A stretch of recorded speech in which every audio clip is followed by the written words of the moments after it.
हाँ जी, नमस्कार दोस्तों, स्वागत है आपका एक बार फिर से फिनोटेक यूट्यूब चैनल पर। दोस्तों, बहुत सारे लोगों के पास डिफेक्टिव रिटर्न के नोटिस आ रहे हैं कि उन्होंने जो अपना सेक्शन 80D में जो क्लेम किया है, जो डिडक्शन क्लेम किया है, वो लिमिट से ज़्यादा कर दिया है। तो आज के इस वीडियो में हम देखेंगे कि कैसे आपको बिल्कुल सही तरीके से अपना 80D फाइल करना है ताकि इसके रिगार्डिंग आपको कोई भी नोटिस ना आए। तो सबसे पहले आइए हमारा ये वीडियो शुरू करते हैं। 80D क्या होता है और क्यों भरा जाता है। आप जो हेल्थ इंश्योरेंस का प्रीमियम पे करते हो हेल्थ इंश्योरेंस कंपनी को, उसका आप डिडक्शन ले सकते हो अपने इनकम टैक्स रिटर्न में। उसी के लिए ये सेक्शन होता है। जो कुछ मेडिकल एक्सपेंडिचर्स भी होते हैं अगर आपके फाइनेंशियल ईयर में, तो उनका भी आप यहाँ पर डिडक्शन ले सकते हो सेक्शन 80D में। इनकी क्या लिमिट्स होती हैं वो आगे हम इस वीडियो में देखेंगे। तो आइए अब हम देखते हैं कि इस फॉर्म को कैसे फाइल करना होता है सेक्शन 80D को।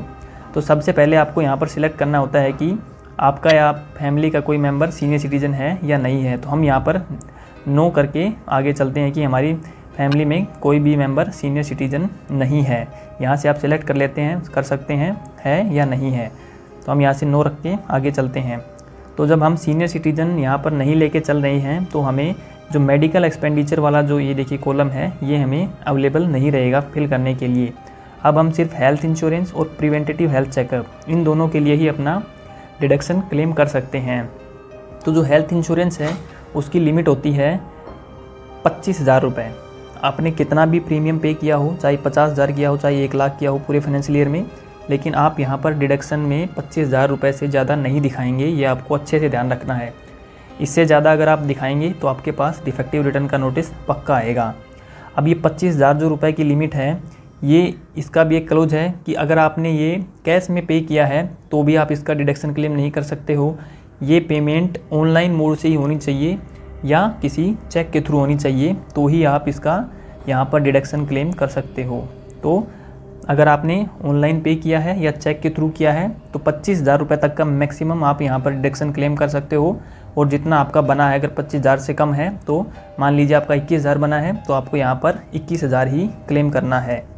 अब दूसरे नंबर पर आता है प्रिवेंटिव हेल्थ चेकअप। ये क्या है? अगर आपने पूरे फाइनेंशियल ईयर में कहीं पर अपनी बॉडी का चेकअप करवाया है तो उसके लिए भी आप यहाँ पर डिडक्शन क्लेम कर सकते हो 5,000 रुपये तक का।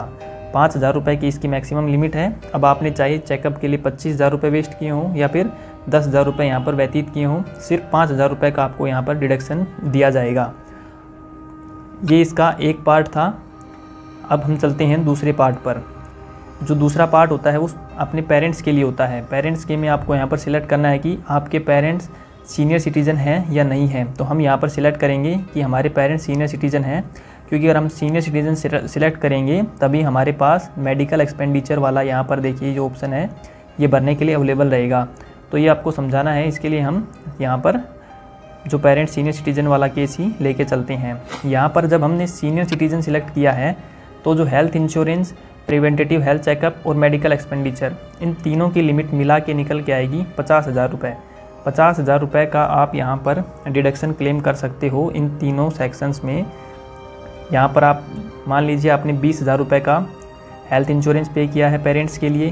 प्रिवेंटिव हेल्थ चेकअप अगर आपने अपने लिए यहाँ पर डिडक्शन में क्लेम कर लिया तो आप पेरेंट्स के लिए नहीं कर सकते। आप स्वयं के लिए या पेरेंट्स के लिए सिर्फ एक ही केस में प्रिवेंटिव हेल्थ चेकअप का डिडक्शन क्लेम कर सकते हैं।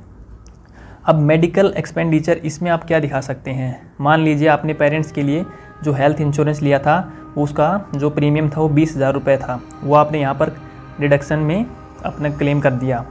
मेडिकल एक्सपेंडिचर में वो चीज़ें आएंगी जो ये हेल्थ इंश्योरेंस कंपनी आपको प्रोवाइड नहीं कर रही, जिन डिजीज़ को वो कवर नहीं कर रही, और कुछ ऐसा डिजीज़ हुआ और उसके लिए आपने पे किया तो वहाँ पर आप अब जो 50,000 रुपये में से 30,000 रुपये बचे हैं मैक्सिमम। अब आपने जितना 20,000 पे किया तो आप यहाँ पर 20,000 ही लिखेंगे, 30,000 नहीं लिखना है। अगर आपने 70,000 पे किए तो सिर्फ आपको 30,000 लिखना है, क्योंकि इन तीनों का मिला के 50,000 रुपये से ज़्यादा आप क्लेम नहीं कर सकते। और ये 50,000 भी अगर आपके पेरेंट्स सीनियर सिटीज़न हैं तो है। अगर आपके पेरेंट्स सीनियर सिटीज़न नहीं होते तो इन तीनों की लिमिट मिला के यहाँ पर 25,000 रुपये ही रहती।